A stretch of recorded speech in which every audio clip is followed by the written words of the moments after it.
É um prazer estar aqui e poder partilhar convosco. De facto, como foi dito, a minha vida não passou pelo turismo até hoje, portanto, só como cliente, portanto, a minha vida está relacionada com os sistemas financeiros e, portanto, tenho muito pouca experiência relacionada com o turismo e, portanto, a primeira pergunta que me fiz a mim próprio é: mas porquê chamar alguém que tem experiência na banca para falar de agilidade a um setor completamente diferente?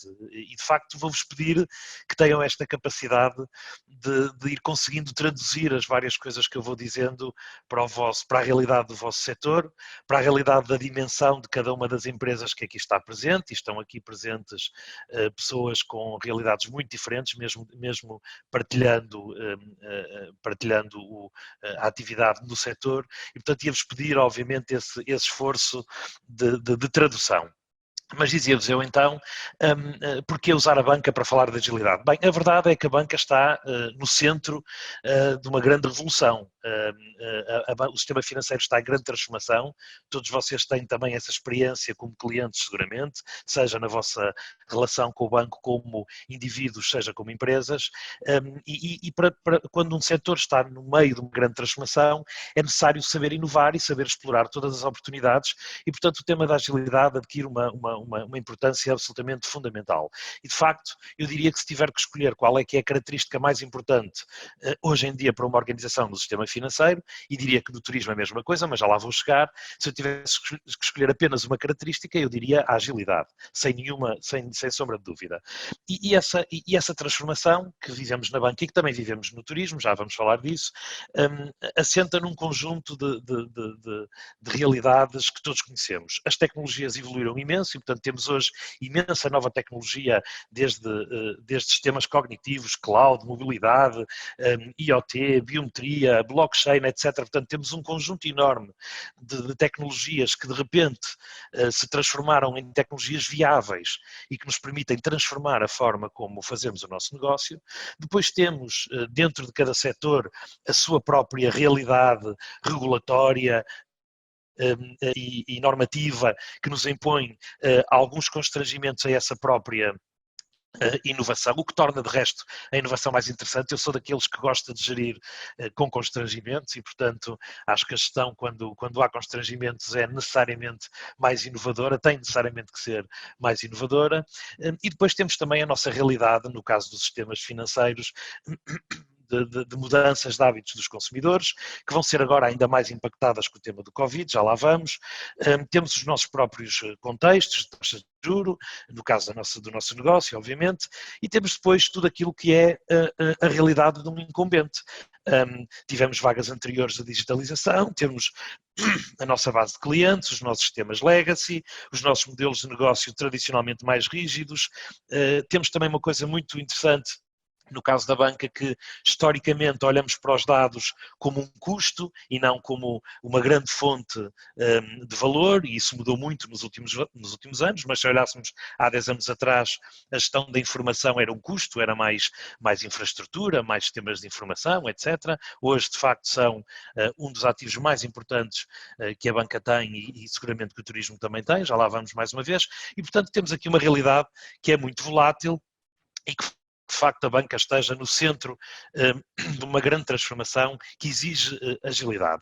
É muito curioso quando estive a pensar nesta apresentação, porque de facto ao longo dos últimos anos eu várias vezes utilizei o turismo como um exemplo dentro da banca, o que não deixa de ser curioso. E disse várias vezes, olhem, o turismo já passou por um conjunto de transformações, foi uma das primeiras indústrias a começar, por exemplo, a alterar a cadeia de valor e a intermediação com os clientes, e várias vezes utilizei o turismo como um setor para o qual tínhamos que olhar para perceber o impacto da transformação digital. Não deixa de ser curioso que eu esteja aqui a falar da agilidade organizacional e, de facto, mais uma vez, isto é a demonstração de que cada vez mais os silos são menos silos e que é importante olharmos entre setores para aprendermos uns com os outros. Mas, de facto, há aqui várias tendências que são partilhadas entre o turismo e a banca. O tema da presença móvel, hoje em dia o telemóvel é uma realidade em todos os nossos clientes e é absolutamente fundamental estarmos presentes na mobilidade, e mais uma vez também o Covid vem acelerar isso. Há várias empresas hoje no setor do turismo cuja sua presença móvel é ainda bastante incipiente e isto tem que alterar, obviamente, e naturalmente. A abordagem tem que ser omnicanal, esta tendência de uma abordagem omnicanal de um cliente que quer consultar informação num site, mas depois quer um atendimento presencial para tirar uma dúvida, depois quer contratar no seu telemóvel, etc. Portanto, esta abordagem omnicanal e esta integração da relação com o cliente através dos múltiplos canais é cada vez uma realidade maior na banca, no turismo, e também aqui há muitas empresas, há muitos bancos, há muitas empresas do turismo que ainda não conseguem ter esta abordagem. Cada canal ainda é um único canal e o cliente não sente que esteja a falar com a mesma instituição ou com a mesma organização quando se dirige a ela através dos múltiplos canais. Um foco muito importante na informação, a informação como um ativo importantíssimo para perceber as necessidades dos nossos clientes e o que é que lhes podemos oferecer mais, é uma realidade também comum entre o turismo e a banca. A personalização da experiência, todos nós queremos cada vez coisas mais pessoais, mais personalizadas, e a informação é um ativo fundamental para o conseguir e, portanto, há aqui uma grande relação entre estes dois temas. Isto é verdade também, mais uma vez, quer na banca, quer no turismo. A gestão da pré-experiência, no caso da banca, isto entende-se pela importância crescente dos simuladores, por exemplo, mas no caso do turismo isso é ainda mais evidente. O cliente começa a ter uma experiência, a sua experiência começa antes da própria experiência, na informação que lhe é disponibilizada, nos meios que tem ao seu dispor, nos vídeos, na capacidade que tem de falar com alguém que o aconselha, etc. Portanto, toda esta componente da pré-experiência, nós começamos a viajar antes, não é? Ou começamos a ter uma experiência de turismo antes da própria experiência. A importância dos agregadores, já aqui referi ainda muito antes no turismo, antes de chegar à banca, mas na banca já é também uma realidade. Portanto, há um conjunto de agregadores que tornam mais difícil a nossa relação direta com os clientes, porque estão a desintermediar essa mesma relação, e isso significa um desafio acrescido, não só para entender os clientes, mas também para inovar e para chegar ao seu contacto e para vendermos os nossos produtos. E depois um tema absolutamente fundamental também nos dois setores, que é a gestão da reputação. A gestão da reputação, eu diria, se pensar no setor do turismo, que hoje em dia ninguém compra nada, nenhuma experiência, nenhuma viagem,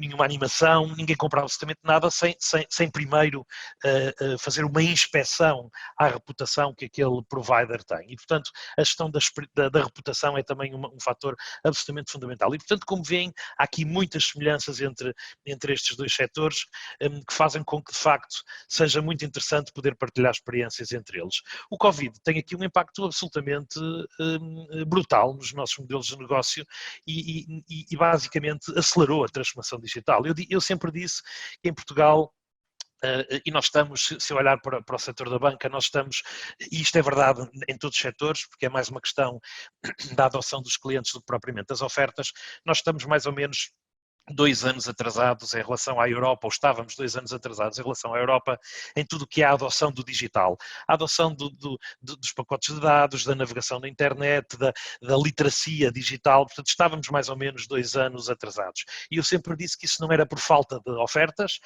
as nossas várias indústrias têm muitas ofertas digitais para os seus clientes, é muito mais, e portanto, na comparação das ofertas, quando comparo aquilo que estamos a oferecer aos nossos clientes com aquilo que se oferece no resto da Europa, eu não vejo esses 2 anos, mas vi esses 2 anos na adoção, na componente da adoção por parte dos clientes. E, de facto, o Covid vem acelerar a adoção, vem também, obviamente, acelerar a oferta, mas, na minha opinião, ainda mais importante, vem acelerar a adoção. E, portanto, vem transformar a forma como colaboradores trabalham, os nossos modelos de trabalho. Todos nós estamos hoje habituadíssimos a entrar no Zoom e a estar aqui a conversar. Isto seria absolutamente Seria absolutamente impensável há um ano atrás termos com tanta naturalidade este tipo de atividades. Os nossos processos também vêm ser completamente disrompidos e acelerada a sua transformação. Temos que conseguir entregar a clientes de forma remota e de forma digital coisas que antes parecia impossível fazer, não é? E eu penso no caso da minha indústria, não é? E, portanto, a quantidade de processos que nós já alteramos desde que começou o Covid para os simplificar, e eu diria, digo-vos com toda a sinceridade, que eu penso que 70% das alterações de simplificação que fizemos aos processos vieram para ficar, porque o risco operacional que introduzimos nessa alteração não é relevante e, portanto, vieram seguramente para ficar. E, portanto, isto é um acelerar da transformação dos processos e também um acelerar na transformação da nossa relação com os clientes, como já aqui também dissemos. E, portanto, o Covid torna ainda mais urgente ter uma atitude de agilidade na nossa organização. Este processo, hoje falamos muito em transformação digital. Eu prefiro falar em transformação contínua. O digital é apenas a forma como hoje, ou é apenas as ferramentas que hoje temos para acelerar esta transformação, mas na verdade o que é importante numa organização é que viva em inovação contínua. Esta inovação, todos nós já tivemos várias vagas, todas as nossas indústrias já tiveram várias vagas de inovação, esta de facto é mais acelerada, e uma das principais características desta fase de inovação em que estamos é que, sem dúvida, exige muito mais agilidade porque é mais acelerada, mas também ao contrário das inovações anteriores, ou dos processos de transformação, melhor dizendo, dos processos de transformação anteriores, de outras décadas, a verdade é que esta é uma transformação que só se pode fazer em colaboração. Essa é, na minha opinião, a grande diferença deste processo de transformação face aos anteriores. Desta vez, nós não podemos olhar para a nossa empresa e achar que nos podemos transformar sozinhos. Desta vez, o processo de transformação em que vivemos obriga à criação de relações entre empresa e cliente, de relações entre empresas do mesmo setor, de relação entre empresas de setores diferentes, obriga à criação de ecossistemas. Portanto, a grande matriz diferenciadora deste processo de transformação em que vivemos face aos anteriores é que desta vez não é possível transformar, não é possível inovar sem colaborarmos. Isso é muitíssimo interessante. E, portanto, esta transformação contínua, este processo de transformação contínua, aproveitando a palavra transformação de transformação digital e contínua, de inovação contínua, tem três eixos absolutamente fundamentais. O primeiro é focarmos, estarmos muito focados nas necessidades dos nossos clientes. Temos, de facto, que estreitar a relação com os nossos clientes e o nosso processo de inovação e de agilidade tem que partir do cliente, tem que partir da nossa relação com o cliente, não pode partir da nossa secretária achando que conseguimos antecipar as necessidades só porque temos muita informação, e desta vez temos muita informação. Tem que incorporar novas tecnologias e novos modelos de negócio, necessariamente, e aqui também, mais uma vez, com o tema do Covid, tudo isto acelerou, e passa muito pela experimentação e pelo desenvolvimento com gestão de risco. Portanto, o processo de agilidade, ou os processos de agilidade que hoje em dia temos que ter nas nossas organizações, passam muito por experimentar, por interagir com os clientes, fazer um produto minimamente viável, testá-lo no mercado, perceber se ele funciona, voltar para a nossa secretária, voltar a interagir com clientes, voltar a prototipar e, permanentemente, em experimentação contínua, gerir o nosso processo de inovação. Eu vou-vos falar de três temas muito focados, obviamente, naquilo que tem sido a nossa experiência e, mais uma vez, peço para fazerem a tradução para aquilo que é a vossa realidade.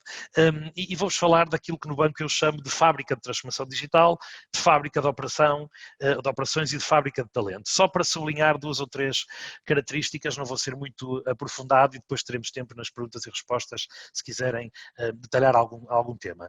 Eu chamo fábrica de propósito. Portanto, desde logo, a minha primeira provocação é o facto de chamar fábrica uma coisa que faz transformação digital, ou uma área que faz transformação digital, chamar fábrica é desde logo uma provocação. E porquê que chamo fábrica? Porque todo este processo que aqui disse antes, de transformação contínua, de transformação digital e de inovação contínua, isto é um processo, a inovação é um processo. A ideia de que a inovação é algo de iluminação ou divina e que cada vez que eu inovo sigo um caminho completamente diferente, é uma ideia que não escala. A inovação tem que ser gerida como um processo que envolve pessoas, que envolve ferramentas, mas tem que ser vista como um processo que pode ser repetido. porque senão eu não vou conseguir, dentro da minha organização, escalar estes processos de inovação. E, portanto, uma primeira ideia que vos gostava de transmitir sobre este tema é que para sermos ágeis e para inovarmos e para estarmos sistematicamente a adaptar a nossa organização àquilo que os clientes querem, nós temos que ter um processo, temos que saber como é que fazemos isso, como é que inovamos de forma contínua. Isso é absolutamente fundamental e por isso chamar a fábrica de transformação digital. No caso da banca, essa fábrica de transformação digital tem várias tem várias pernas, digamos assim. Por um lado, temos os sistemas, muito do que fazemos é baseado em sistemas de informação e, portanto, temos que ter os nossos sistemas de informação e nas vossas empresas igual, em muitas, numas, dependendo da vossa dimensão, numas mais do que outras, mas nós temos que ter os nossos sistemas de informação preparados para serem ágeis, preparados para que o desenvolvimento seja algo rápido, seja ágil, e aqui, por exemplo, no caso da banca, estamos a adotar muito as plataformas de desenvolvimento low-code, que são bastante ágeis do ponto de vista do desenvolvimento, e tem que ser sistemas que permitam esta abordagem omnicanal, que permitam que eu, ao desenvolver uma experiência para um cliente através do telemóvel, seja rapidamente transferida essa experiência para um site ou para um atendimento telefónico, e, portanto, o recurso a plataformas omnicanal e plataformas de desenvolvimento rápido é absolutamente fundamental para termos uma fábrica de inovação. Os sistemas não podem ser uma amarra à nossa inovação. Depois temos que ter processos e metodologias ágeis. Temos que ter processos de iteração contínua. Eu vou-vos falar vou-vos falar do Design Thinking a seguir. E temos também que saber gerir o risco. Portanto, o conceito do fail fast, não é? É absolutamente fundamental. Eu tenho que conseguir gerir bem o risco com metodologias que me permitam iterar, perceber o que é que o cliente necessita, testar, fazer um protótipo, perceber rapidamente se estou no bom caminho ou no mau caminho e conseguir ter um processo ágil que inclua também a gestão de risco. Depois, muito centrado no cliente. Todos os processos de transformação e todas as organizações ágeis estão muito mais preocupadas em iterar com o cliente do que com os seus processos internos. Focar a atenção no cliente, e aqui eu diria duas coisas. Por um lado, o Design Thinking, já vou falar um bocadinho desta metodologia de Design Thinking, que tem como objetivo perceber as necessidades do cliente e redesenhar ou desenhar novas soluções para esse cliente, e a preocupação com a experiência, com a UX, com a experiência quando o cliente se dirige a nós e quando se dirige aos nossos múltiplos canais, que experiência lhe estamos a entregar, não só que produto e não só que serviço, mas também toda a abordagem da experiência quando interage na nossa app, no nosso site, nas nossas instalações físicas, com o nosso call center, que tipo de experiência lhe estou a entregar. E depois, um quarto fundamento para esta fábrica de transformação, que é iterar e escalar. Portanto, como já disse, um processo sistemático de melhoria contínua, que não estou sempre preocupado em fazer um grande projeto que vai acertar na murcha à primeira, mas que estou disponível para ir testando, para ir entregando produtos minimamente viáveis no mercado e para os ir melhorando a partir da experiência que tenho com o cliente. Isto é um shift de mentalidade, porque nós, de facto, durante a década passada, sempre gostamos de fazer grandes projetos, não é? Portanto, e ter uma grande ideia e lançar no mercado com muito estrondo uma grande ideia que vai ser altamente disruptiva e completamente diferenciada da minha concorrência, e na verdade não é isso que eu vejo hoje, não é isso que eu vejo hoje como útil para uma organização que se quer ágil. Uma organização que se quer ágil está permanentemente a testar, está permanentemente a tentar chegar ao sítio certo, e isso implica ir para o mercado, iterar com protótipos, com produtos minimamente viáveis,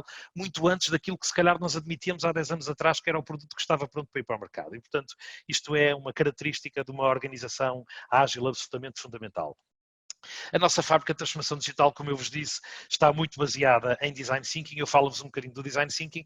O Design Thinking é uma metodologia, e o que é que nós fazemos no banco sempre que queremos lançar uma nova experiência digital? Imaginem que eu quero lançar um novo crédito imediato para empresas no digital.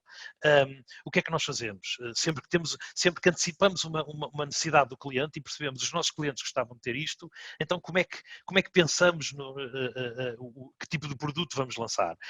Bem, juntamos todas as pessoas que são relevantes na discussão, e aqui são seguramente os clientes, são os juristas, são as pessoas do IT, das operações, do risco, etc. Portanto, todas as pessoas são chamadas a participar numa sessão de Design Thinking, que são sessões que demoram 15 dias, são 2 semanas de Design Thinking, e a principal característica destas metodologias é que, primeiro, temos uma fase para divergir, ou seja, em que estamos sem grandes amarras a pensar na carta ao Pai Natal, no que seria a melhor solução possível que poderíamos entregar aos nossos clientes, a divergir em que tudo é aceitável, é um brainstorming muito aberto, todas as ideias são trazidas para cima da mesa e não há más ideias, portanto é um momento em que estamos todos muito concentrados em inventar o futuro, ok? Portanto há um primeiro momento de divergir e depois há um segundo momento de convergir, em que colocamos as nossas restrições naturais, não é? Olhem, isso era fantástico, mas a legislação não o permite, ou a tecnologia ainda não está lá, ou é demasiado caro para poder ser entregue. E, portanto, há uma segunda fase em que estamos, ou demora demasiado tempo a ser feito e não cumpre com o requisito que eu disse de que tem que estar no mercado rapidamente uma primeira versão, e, portanto, temos uma segunda fase em que estamos a convergir naquilo que é a solução. E fazemos este processo de divergir e convergir em cada um dos processos de inovação que temos. Sempre que temos um processo de inovação, todos os stakeholders relevantes são chamados.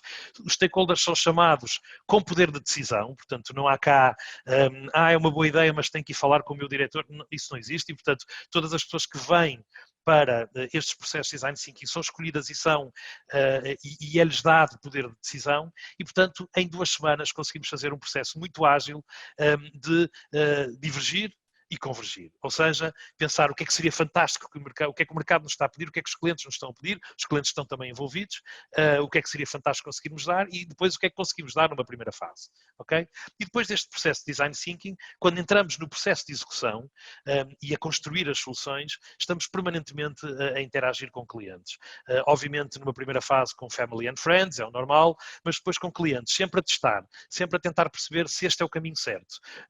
Porque muitas vezes temos uma ideia absolutamente fantástica e ela no papel é absolutamente fantástica, mas quando chega ao mercado ela não tem aderência ao mercado.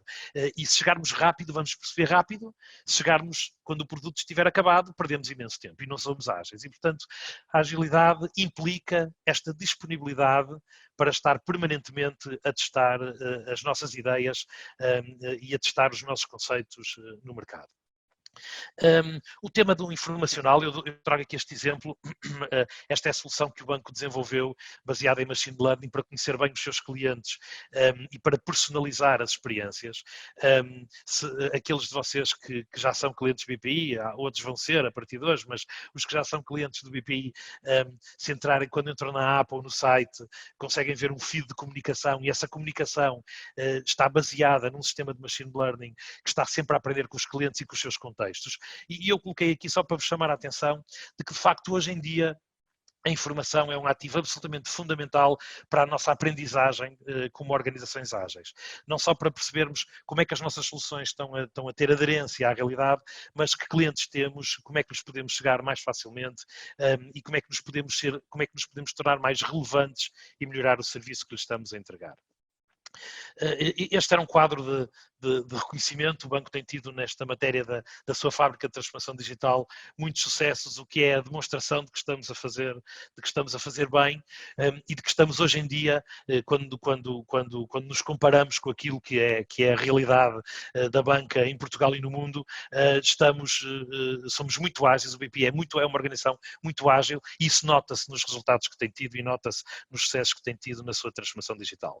Depois uma fábrica de operações, e vou usar a fábrica de operações para vos falar de um outro conceito. Portanto, antes falei um bocadinho do Design Thinking e da iteração permanente com os clientes, e aqui vou usar a fábrica de falar de um outro conceito.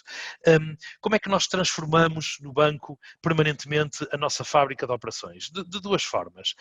Em primeiro, temos um processo permanente de reengenharia dos principais processos. Isto é uma coisa que já falamos há muito tempo, obviamente, há muito tempo que se fala em reengenharia de processos, mas também aqui trouxemos os temas do Design Thinking para a reengenharia de processos. E, portanto, também na componente processual, e não apenas quando pensamos num novo produto que vai para o mercado, mas também quando pensamos nos processos internos da organização, sempre com os olhos sempre a medir esses processos end-to-end, portanto, na medida em que o processo impacta o cliente, mas também para rever os processos, fazemos sessões de design thinking com todas as pessoas envolvidas e, portanto, utilizamos aqui a mesma metodologia que vos disse atrás que estávamos a utilizar para a transformação digital, a mesmíssima metodologia também para a transformação interna dos processos, portanto, para perceberem a plasticidade deste tipo de abordagens. Mas a segunda, não, e já agora, só para termos aqui também alguns resultados deste último ano, com este trabalho de reengenharia focado, suportado em design thinking, porque há 10 anos atrás falávamos de reengenharia de processos, mas não era suportado em metodologias de design thinking, nem em metodologias lean, e portanto, e agora sim. Mas só para vocês terem uma ideia, neste último ano nós tiramos 20 dias no processo do crédito à habitação e reduzimos o número de documentos de um cliente de 11 para 2. E, portanto, é só para perceberem, e isto significa que antes o banco estava mal gerido? Não significa que antes o banco estava mal gerido e que os processos estavam errados. Significa que a todo momento há oportunidades de melhoria e que uma organização que quer ser ágil tem que questionar sempre, permanentemente, tudo aquilo que está a fazer e questionar desta forma. Questionar não apenas porque aquele técnico especializado em crédito à habitação que conhece bem o processo vai perceber onde é que pode melhorar, mas não, envolvendo todas as pessoas e fazendo mais uma vez processos de divergir e convergir e encontrar as melhores soluções. E, portanto, no financiamento automóvel tiramos 26% ao tempo do processo, isto tudo neste último ano, e, portanto, isto são só alguns exemplos para perceberem o quão poderosas são estas ferramentas e estas metodologias para melhorar a vida das nossas organizações. Mas depois um outro tema muito interessante, que é o tema da melhoria contínua, porque nem tudo se faz numa organização ágil, nem tudo se faz com grandes projetos, com grandes ideias para um novo produto ou grandes alterações a um processo. Também se faz na melhoria contínua. No banco, na nossa direção de operações, que é uma direção grande, nós temos várias equipas, temos cerca de 20 equipas de operações no banco, e o que nós pedimos a cada uma delas é que cada trimestre identifique 2 a 3 iniciativas por trimestre para melhorar aquilo que faz.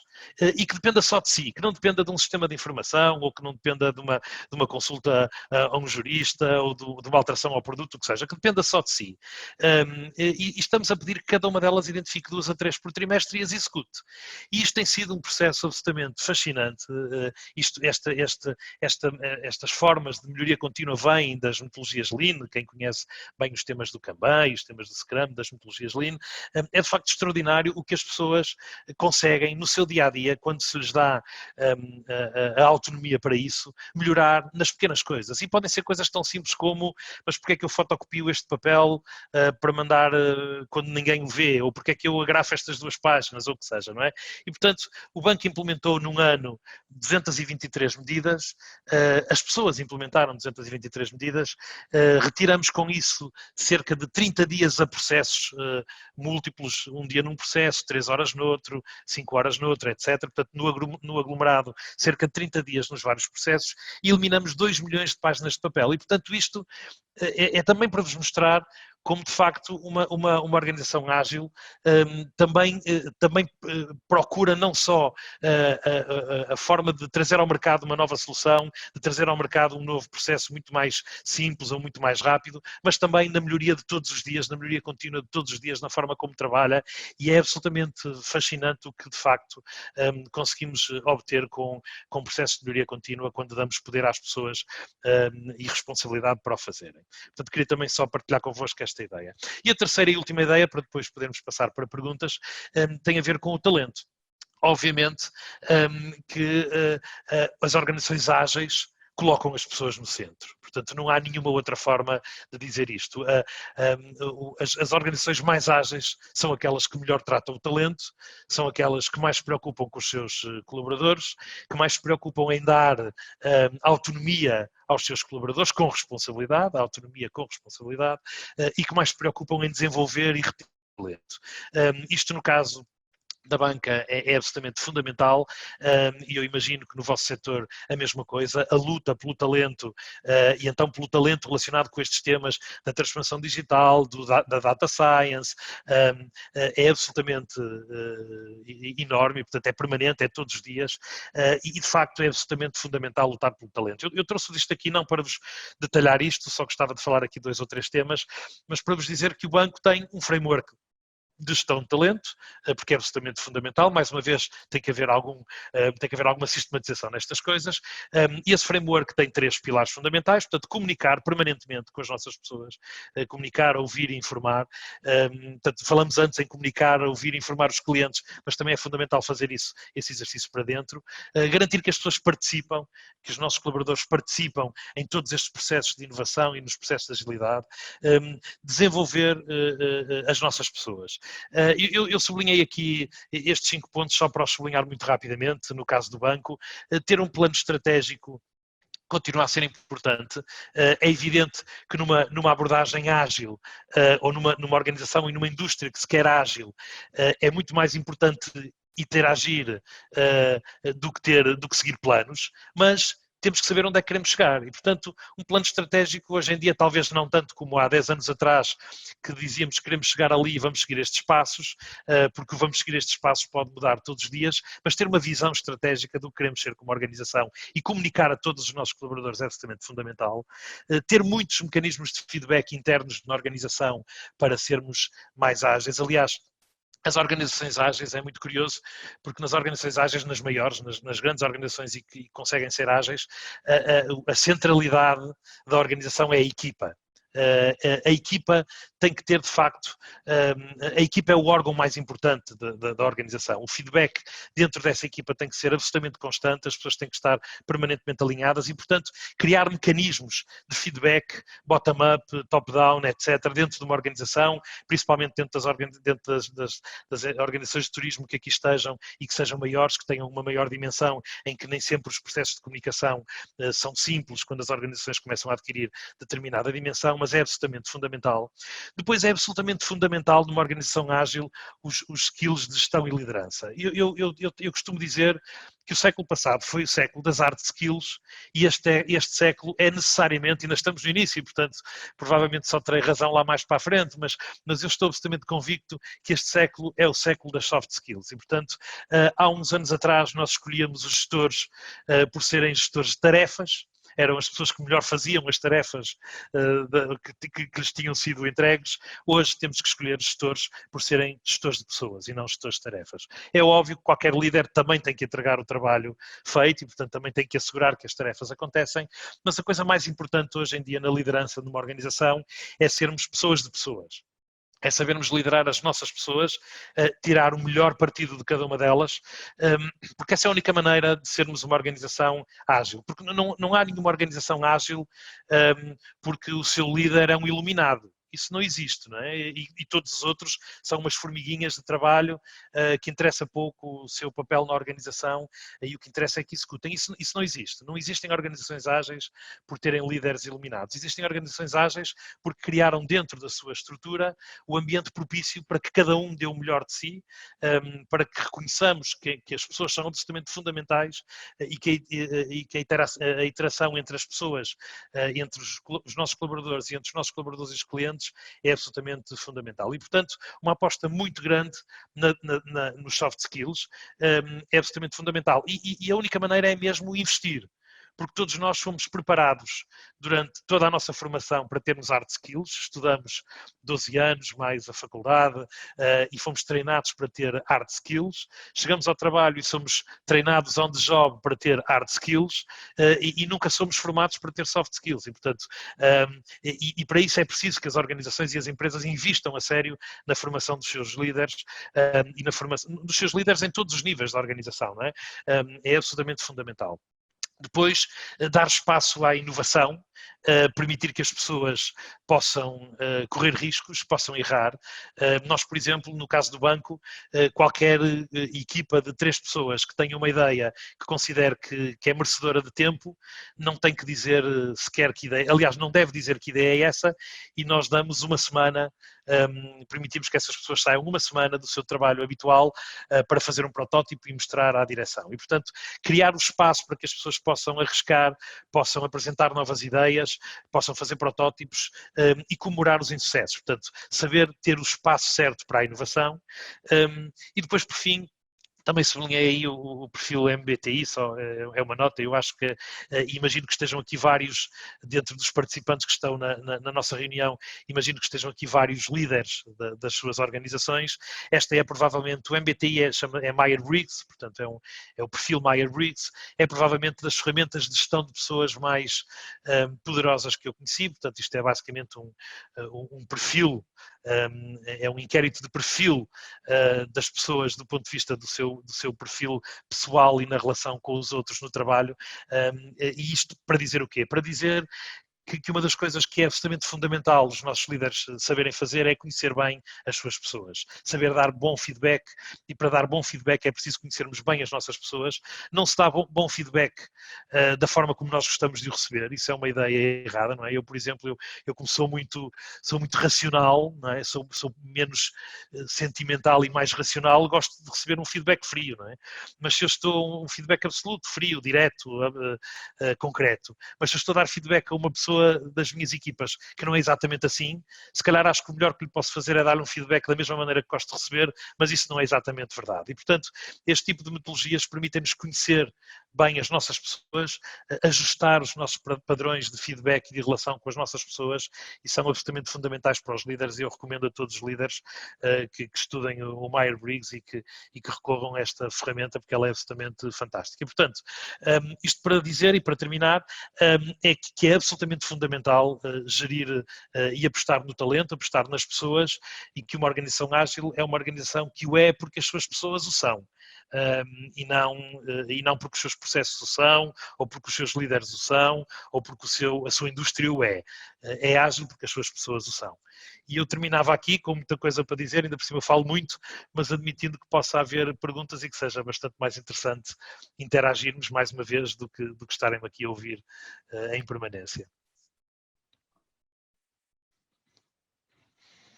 Bom, Francisco, eu escrevi inclusivamente aqui no nosso bate-papo, foi uma autêntica masterclass de inovação corporativa, com todo o potencial de aplicabilidade para pequenas empresas, etc. Fantástico, espetacular, um overview e um processo aqui em meia hora explicado, que de facto foi e é, para algumas empresas, algo que não é fácil de se atingir, este padrão e este nível de pensamento. Eu vou aguardar aqui que mais pessoas façam perguntas, já temos aqui, penso que uma ou duas, mas ainda assim, então, enquanto as pessoas se preparam e pensam que pergunta é que têm para fazer, aproveitem esta oportunidade de ter o Francisco aqui connosco e poder endereçar uma pergunta, não é todos os dias, mas eu estimulava um pouco, talvez em jeito de brincadeira, quais são aqueles pensamentos meio old school, ou até aqueles mitos que se formaram sobre inovação e sobre estes processos, mas que são autênticas barreiras e que é necessário destorná-los agora neste momento, Francisco. Eu penso que um dos principais mitos, eu abordei-o na minha intervenção, um dos principais mitos para mim é que a inovação não é um processo, não é? É que a inovação é um exercício de criatividade e de iluminação, e que ou temos as pessoas criativas e iluminadas ou não o vamos conseguir fazer, não é? E esse para mim é um dos principais mitos. A inovação é, como em muitas outras coisas dentro de uma organização, um processo que tem que ser desenhado e tem que ser gerido. E tem que ser desenhado e gerido, e normalmente, se calhar, e tem que ser gerido muitas vezes até não pelo CEO da empresa. Ao contrário também daquilo que se poderia pensar, não é? Em que o processo de inovação é algo que é para ser gerido pelo CEO. Em muitas circunstâncias não, depende muito da empresa, mas em muitas empresas não. E porquê? Porque é um processo que tem que ser, que tem que permitir que falhe. Não é? E, portanto, é um processo que tem que acontecer com naturalidade, com um processo de gestão de risco normal, e em que falhar é absolutamente normal. E, portanto, eu penso que nós depois queremos os nossos CEOs mais focados naqueles processos de inovação que provaram que podem chegar ao mercado, e aí sim, não é? Mas temos que ter alguém na organização, um campeão na organização, que seja capaz de gerir este processo de inovação, chamando as pessoas. E, portanto, reparem que eu, quando falei em campeão, não falei um campeão da inovação, disse um campeão da gestão do processo. Porque depois a inovação, mais uma vez, não se faz porque há alguém que é particularmente bom a inovar. Faz chamando as pessoas, faz quebrando barreiras à interação entre as pessoas e em muitas situações os grandes processos de inovação surgem precisamente quando juntamos pessoas de indústrias ou de departamentos diferentes. Porque tipicamente todos nós já olhamos bastante bem para o nosso departamento ou para a nossa empresa e, portanto, conhecemos bem aquilo que fazemos no nosso departamento ou na nossa empresa e muitas vezes é precisamente nas fronteiras dos vários steps do nosso processo ou do nosso produto que estão os espaços para inovar e para otimizar e, portanto, chamando todas as pessoas, todos os stakeholders, ouvindo todas as pessoas, permitindo divergir sem crítica e depois, obviamente, obrigando toda a gente a convergir, até para que todos estejam comprometidos com o resultado final. E, portanto, eu diria que talvez sejam estes os principais mitos que era urgente eliminar. Fantástico, fantástico, Francisco, muito obrigado. Bom, enfim, as pessoas de facto estão muito, apreciando bastante, inclusivamente a perguntar se o Francisco presta assessoria. O Francisco quer iniciar agora um... Não presta assessoria, mas agora é curioso dizer outra coisa que é temos uma atitude de partilha permanente e, portanto, uma sessão como esta, nós, eu ou alguns colegas meus, fazemos sempre que nos chamam, sempre que nos pedem para partilhar, partilhamos sem nenhum problema, e isso também faz parte de uma organização ágil. Eu tendo a receber sempre muito mais do que o que dou, nós tendemos a receber sempre muito mais do que o que damos quando partilhamos, e também aqui, também aqui isso faz parte, na minha opinião, até porque eu acho que todos nós lemos os mesmos livros, todos estudamos nas mesmas escolas, todos temos os mesmos consultores e, portanto, a parte mais importante da estratégia está na execução, seguramente, e, portanto, partilhar aquilo que vamos vivendo e aquilo que vamos conseguindo fazer é outra atitude de uma organização ágil e que quer ser inovadora. E nós estamos no mundo, mais uma vez, como eu disse no início, de ecossistemas. E eu gostava de sublinhar mesmo isto. Hoje em dia é difícil fazer inovação sozinho. É fundamental partilhar e colaborar. Na vossa indústria isso é muito claro, não é? Portanto, aquilo que são os ecossistemas do turismo alargam o vosso espaço de atuação. Hoje em dia, eu se vou comprar uma viagem, vocês podem vender-me um seguro, não é? E, portanto, isto é um exemplo de como, de facto, uma visão de necessidade de cliente e não de indústria, não é? Uma visão de como é que eu preencho as necessidades de um determinado cliente, necessariamente passa por criar ecossistemas e por alargar o nosso espaço de atuação.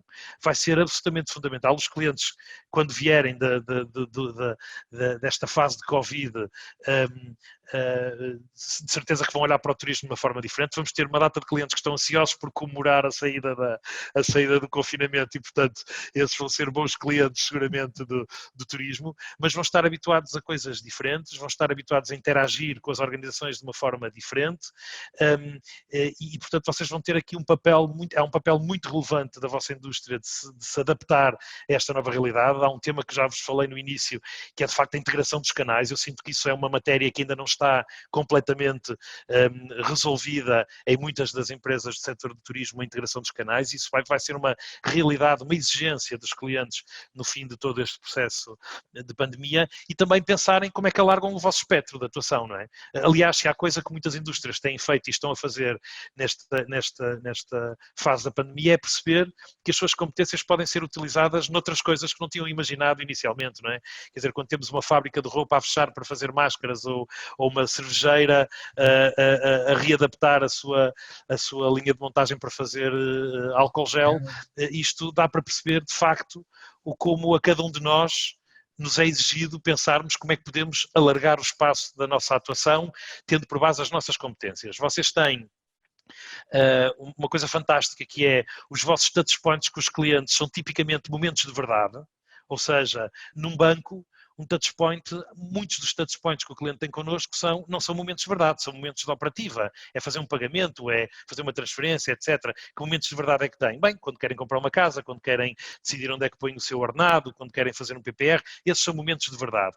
No caso do setor do turismo, a esmagadora maioria dos touchpoints são momentos de verdade, são momentos em que eu tenho uma expectativa enorme de felicidade, seja ela pelo que for, e espero que essa expectativa enorme de felicidade se traduza numa realidade. E, portanto, é fantástico estar numa organização que a esmagadora maioria dos touchpoints são momentos de verdade e de expectativa de felicidade. Isso é fantástico. E, portanto, significa que se vocês conseguirem ter a imaginação para abrir o vosso espectro de atuação, pensando na experiência e não apenas no serviço que hoje conseguem entregar, isso não significa necessariamente que tenham que fazer outra coisa. Significa que têm que criar parcerias, têm que criar redes de parcerias, têm que criar ecossistemas.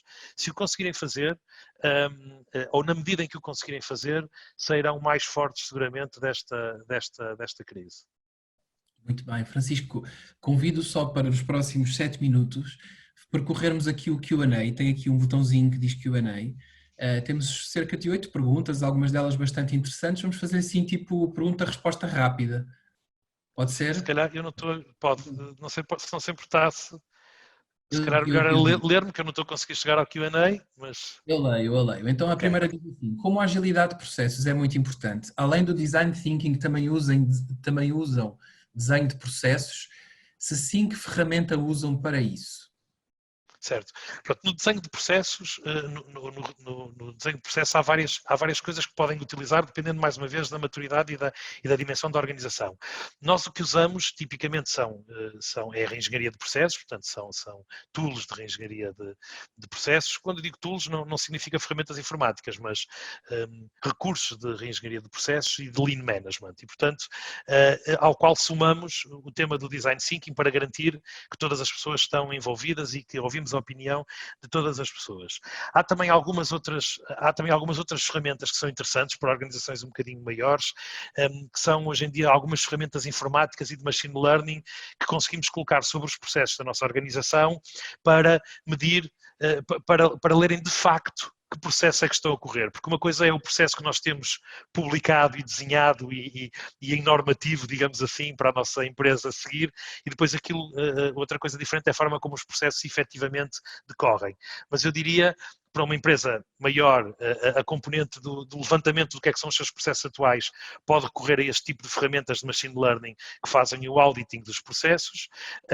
Não o tendo, então o que é normal que se faça é um auditing manual dos processos, portanto perceber como é que são os processos dentro da nossa organização, depois um momento de design thinking para porque mais uma vez diria, a otimização dos processos vem tipicamente, o lixo dos processos está tipicamente nas mudanças de departamento e de pessoa, não está dentro de um departamento ou dentro daquilo que uma pessoa em si mesmo faz, portanto envolver todas as pessoas para perceber como é que podemos otimizar os nossos processos e depois, mais uma vez, experimentar e trabalhar neles. E depois, além desta metodologia, também sublinho mais uma vez aquilo que disse antes, que tem a ver com a melhoria contínua, ou seja, o Lean, as ferramentas Lean ou as metodologias Lean trouxeram-nos uma atitude de melhoria contínua, que é acreditarmos que não precisamos de grandes mudanças para estar incrementalmente a ir no caminho certo. E, portanto, dar também o poder às pessoas da nossa organização para poderem ir implementando pequenas mudanças dentro da sua área de competências. Isso tem-nos trazido também um valor enorme, enorme. Posso-vos garantir que isso nos tem trazido um valor enorme. Francisco, então a última pergunta, que é para conseguirmos terminar em 4 minutos, que é relativamente a talento, perguntando qual o perfil em que se elaboram as equipas e as pessoas que elaboram este design thinking, e na mesma medida há pessoas que perguntam quais as principais áreas aconselha na formação de soft skills. Bem, as pessoas que temos que envolver no design thinking, do ponto de vista do seu perfil pessoal, não é muito difícil. Aliás, uma experiência que nós temos tido é que todas as pessoas que chamamos adoram poder participar nas sessões de design thinking, porque de facto é uma oportunidade enorme que têm de participar numa sessão com enorme ambição e em que percebem que vão ajudar a mudar alguma coisa. E portanto eu diria que o que é fundamental para as pessoas que vêm para os processos de design design thinking ou para qualquer processo de inovação, obviamente, são pessoas que tenham, desde logo, que tenham a vontade própria de querer participar, que conheçam bem a realidade atual da organização e que tenham disponibilidade para conhecer a realidade do mercado e que venham com poder, ou seja, com poder de decisão. Pessoas que venham com capacidade de representar as suas áreas e com capacidade de decidir. Porque não há um processo ágil se tivermos um conjunto de pessoas a discutir durante a manhã e a pessoa que lá está da direção jurídica disser, mas eu agora para ter certeza que isso se pode fazer tenho que ir falar com o meu chefe e portanto mandem-me um mail e passado 2 dias o mail volta e anda para a frente e para trás e portanto eu diria que o mais importante é ter uma equipa suficientemente diversa para abarcar a totalidade do conhecimento da organização, suficientemente motivada e com poder para tomar decisões rápidas. Isto é o tema mais importante. Para investir nos soft skills, eu diria que, mais uma vez, e como disse, isto é algo que cada um de nós tem que investir em si próprio, é uma responsabilidade individual. Se nos queremos desenvolver como líderes, temos essa responsabilidade individual de nos desenvolvermos a nós próprios, porque ninguém nos deu essas ferramentas, mais uma vez, nós fomos treinados noutras coisas, fomos treinados para outras coisas, mas eu diria que tal como digo, que a agilidade é para mim, talvez a palavra mais importante nos dias de hoje numa organização, se calhar uma das competências mais fundamentais, se eu tivesse que escolher uma única competência fundamental para um líder, na vertente dos soft skills, era a capacidade de dar feedback. Eu acho que esse é o tema, é dos temas mais difíceis de fazer e é dos temas que melhor resultado tem. E porquê? Porque para dar feedback é preciso 2 ou 3 coisas fundamentais. A primeira é conhecer o trabalho que as nossas pessoas estão a fazer. Eu não consigo dar um feedback se não conhecer o trabalho que as pessoas estão a fazer. E, portanto, desde logo é um pré-requisito para eu saber dar feedback, é estar suficientemente próximo das pessoas e não ali fechado num gabinete, mas suficientemente próximo das pessoas no dia-a-dia para perceber quais são as suas capacidades, as suas valências, os seus pontos mais fracos, onde é que eu tenho que ajudar a melhorar, etc. Portanto, eu diria que se um líder, para saber dar bom feedback, tem que ser um líder próximo das pessoas. Isso, desde logo, é uma certeza e é uma vitória. O segundo tema, para se dar bom feedback, é preciso não só conhecer o trabalho das pessoas, mas conhecer as pessoas. Eu dei-vos esse exemplo há pouco, não é? O Myers-Briggs, que é muito interessante, e, portanto, mais uma vez, se eu vos recomendar só uma ferramenta para irem pesquisar quando saírem daqui, vão pesquisar o Myers-Briggs, que vos vai ser muito útil na vossa vida, tenho a certeza. Mas, por exemplo, dei-vos aquele exemplo, ajuda a dividir as pessoas em dicotomias. E uma das dicotomias, que as pessoas, e não há perfis bons e perfis maus, cada um de nós tem o seu perfil. Eu sou aquilo que sou e não vou. Eu posso, obviamente, moldar aquilo que sou ao meu ambiente onde estou, ao ambiente da família, ao ambiente do trabalho, mas no fim, quando me sobe aos arames, eu vou ser novamente aquilo que sou, não é? Portanto, no fim do dia, nós temos um conjunto de características que são próprias. E, por exemplo, uma das dicotomias, e não há boas e más, uma das dicotomias, que é o thinking e o feeling, são aquelas pessoas que são, os thinking, são aquelas pessoas que são muito mais racionais e motivadas por um racionalismo quando olham para um problema, e o feeling são aquelas pessoas que são mais sentimentais e que olham para um problema com outro tipo de valências. E estas 2 valências são fundamentais. Uma equipa só de thinkings ou só de feelings é uma desgraça. Nós precisamos de todas estas tipologias de pessoas na nossa vida pessoal e na nossa vida de trabalho. Nós precisamos de todas as valências. Mas, mais uma vez, se eu sou um extreme thinking, que gosto de receber um feedback duro, objetivo, não gosto que estejam cá com rodeios e é muito bom, mas desculpa lá, diz lá exatamente o que é que queres dizer, não estejas aí com rodeios, não é? Se eu que sou um líder, estou a lidar com uma pessoa que é um feeling, ou um hard feeling, e lhe dou um feedback da mesma maneira, eu perdi a pessoa naquele momento, não é? E, portanto, um líder, para saber dar feedback, tem também que conhecer as suas pessoas. E depois tem que ter a coragem, tem que ser um líder com coragem de transmitir com verdade, da forma correta, mas com verdade, aquilo que está a ver acontecer e aquilo que percebe que pode ajudar a pessoa. E, portanto, só neste ato de dar feedback, nós encerramos estas 3 realidades. Eu tenho que ser um líder que conhece bem o que as minhas pessoas fazem no dia-a-dia, as suas dificuldades, os seus pontos fortes, os seus pontos fracos. Não é só o resultado final, está bem ou mal feito, é o processo para lá chegar. Eu tenho que ser uma pessoa que conhece o que é que as minhas pessoas são, tenho que lhes dar o feedback de forma que produza um comportamento adequado naquela pessoa e não exatamente o contrário daquilo que eu pretendia quando dou feedback, e tem que ser alguém que tenha coragem de dar as boas e as más notícias, não é? E, portanto, só neste ato de feedback eu encerro estas três realidades. E, portanto, eu diria que o skill mais importante para investir como líder, o soft skill mais importante para investir como líder, na minha opinião, é sem dúvida o dar feedback. Muito bem, fantástico. Eu diria que, bom, esgotámos o nosso tempo. Foi uma prestação espetacular. Eu tenho a certeza que as pessoas vão apreciar, revisitar esta masterclass, ou aqueles que não participaram vão ter o prazer de poder assistir. Vou pedir ao Francisco, se for possível, receber este documento, a sua apresentação, porque tenho muitas pessoas que pedem e para deixar disponível. Não sei se é possível. Ok. Sim, sim. Passamos após este webinar.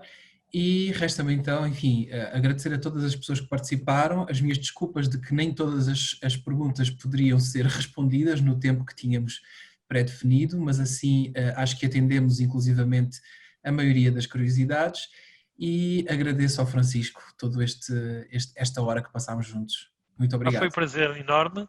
Tenho pena que não noutras circunstâncias. Gosto também, como sou uma pessoa de pessoas, gosto de interagir com as pessoas, mas seguramente que teremos outras circunstâncias e estas são estimulantes e, portanto, vamos com certeza inovar muito também por causa destas circunstâncias. Um abraço a todos e corra tudo bem. Muito obrigado. Deus, obrigado.